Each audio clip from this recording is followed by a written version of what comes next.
আমি আজকে আপনাদের সামনে এসেছি একটা দাবি নিয়ে, একটা আবদার নিয়ে।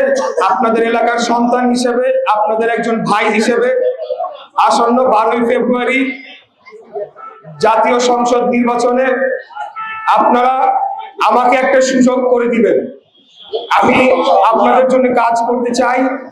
আমি আমার জীবন উৎসর্গ করেছি, রাজনীতি করব, রাজনীতির মাধ্যমে দেশ ও জাতির কল্যাণে কাজ করে যাব এবং আমাদের এই বাংলাদেশকে একটা স্বাধীন, সার্বভৌম, মুক্ত বাংলাদেশ এবং একটা গণতান্ত্রিক বাংলাদেশ হিসেবে গড়ে তুলতে চাই।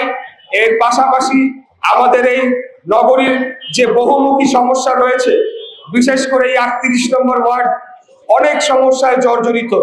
আমাদের এখানে বর্তমানে গ্যাসের তীব্র সংকট দেখা দিয়েছে। এই গ্যাস সংকটের কারণে বিভিন্ন বাসা বাড়িতে গ্যাসের চাপ না থাকার ফলে গৃহিণীরা রান্না বান্না করতে পারছেন না।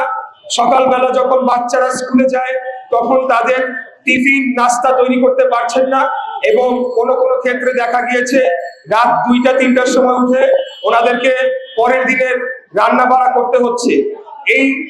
এই সমস্যাটির কারণে বহু পরিবারের দৈনন্দিন জীবনযাত্রা নির্বাহ করা অত্যন্ত কঠিন হয়ে পড়েছে। তাদেরকে বাইরে থেকে খাবার কিনে খেতে হচ্ছে, যা অনেক অর্থের অপচয় হচ্ছে। এর পাশাপাশি আপনারা দেখেছেন আমাদের এই অঞ্চলের যে রাস্তাঘাট বহুদিন যাবত এগুলো রক্ষণাবেক্ষণ না করার ফলে এগুলার একেবারে ভঙ্গুর দশা হয়ে পড়েছে এবং এখানে চলাচলে প্রায় অযোগ্য হয়ে পড়েছে। এখানে হাঁটা চলা করা যায় না, রিক্সা, অটো, লেগুনা, বাস ঠিক মতো চলতে পারে না, গাড়ি ঘোড়া ঠিক মতো চলতে পারে না, হাঁটার কোনো পরিবেশ নেই। আমরা অত্যন্ত শঙ্কিত, আসন্ন বর্ষা মৌসুমে আগে যদি এগুলোকে ঠিক মতো মেরামত না করা হয় এবং যে ড্রেনেজ, যতটুকুই আমাদের ড্রেনেজ ব্যবস্থা রয়েছে সেগুলো যদি উন্মুক্ত করে, সেগুলো যদি রক্ষণাবেক্ষণ করে সচল না করা হয়, তাহলে আসন্ন বর্ষার মৌসুমে আমরা যারা এলাকার বাসিন্দা, আমাদের দুর্ভোগের কোনো শেষ থাকবে না। দুর্ভোগের চরম মাত্রায় গিয়ে পৌঁছাবে এই জলাবদ্ধতার সমস্যাটা যদি আমরা নিরসন না করতে পারি। এর পাশাপাশি আপনাদেরকে বলবো যে আপনারা একটু চারদিকে তাকিয়ে দেখেন, এই অঞ্চল এরকম আগে ছিল না। এখানে নোংরা, ময়লা, আবর্জনা চারিদিকে ছড়িয়ে ছিটিয়ে ফেলে রাখা হয়েছে।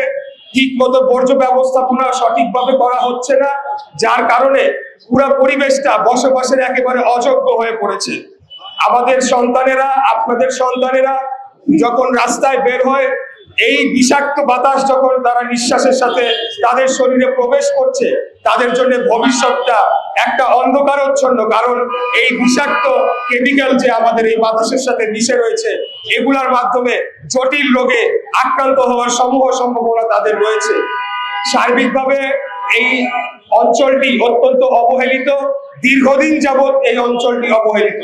এই কারণে আমি আপনাদেরকে কথা দিচ্ছি, আমি যদি আপনাদের ভোটে নির্বাচিত হয়ে সংসদ সদস্য হয়ে ইনশাআল্লাহ আমাদের এই যে সমস্যাগুলো রয়েছে অগ্রাধিকার ভিত্তিতে এগুলো সমাধান করার জন্য আমার জায়গা থেকে আমি জোরালো পদক্ষেপ নেব।